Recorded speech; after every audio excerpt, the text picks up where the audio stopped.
Thank you guys again for joining me on the Kalief Browder story part 2.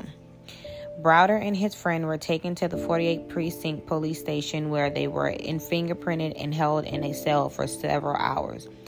Afterwards, they were brought to the Bronx County Criminal Court and processed through central booking. 17 hours after his arrest, Browder was questioned by a police officer, a prosecutor. The next day, he was formally charged with robbery, grand larceny, and assault. Since Browder was already on probation, he was not released during his arraignment. He was charged with second-degree robbery, and bail was set at $3,000, which was requiring him to be able to bond out with $900 through a bail bondsman. Unable to come up with the money, Browder's family borrowed from a neighbor.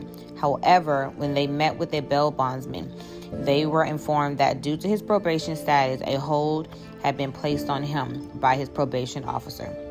This meant that even if bail were posted, he would not be released. As a result, Browder was sent to Rikers Island to await trial and the outcome of his probation violation. And Browder went, and he was there for 3 years waiting for trial, going back and forth to court, and every time the prosecution and everybody kept saying, "Oh, we need more time, we need more time." Browder was incarcerated at Rikers Island, a facility known for its violence. It was also known to be very deep-seated culture of violence where inmates regularly suffer serious injuries, including broken jaws, noses, broken bones, and deep lacerations. In jail, Browder said inmates had to wash their clothes using soap in a metal bucket, which left rust stains on their clothing. His mother visited weekly, bringing clean clothes and money for snacks to avoid becoming a target. Browder slept on top of his belongings, including his bucket, and felt pressure to physically prepare himself for the constant threat of violence. Browder was frequently subjected to violence while in custody at Rikers Island.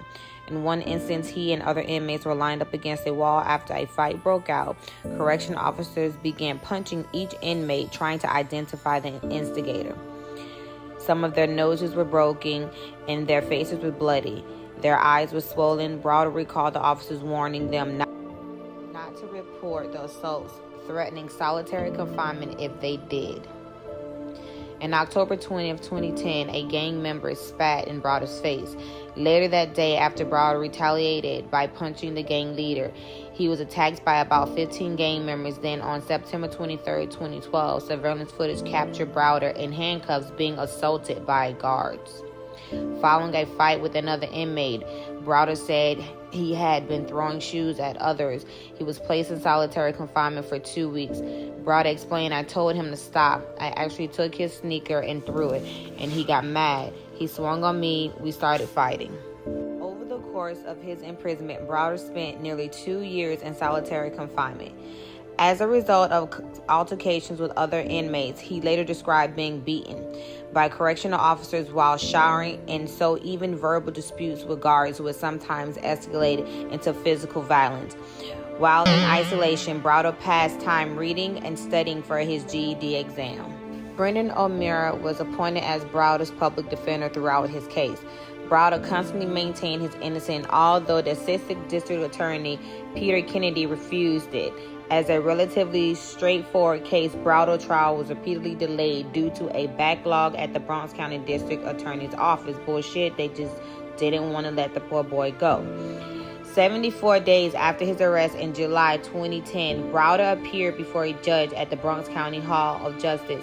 A grand jury indicted him on a charge of second-degree robbery and a second allegation claiming he had punched and pushed the accuser.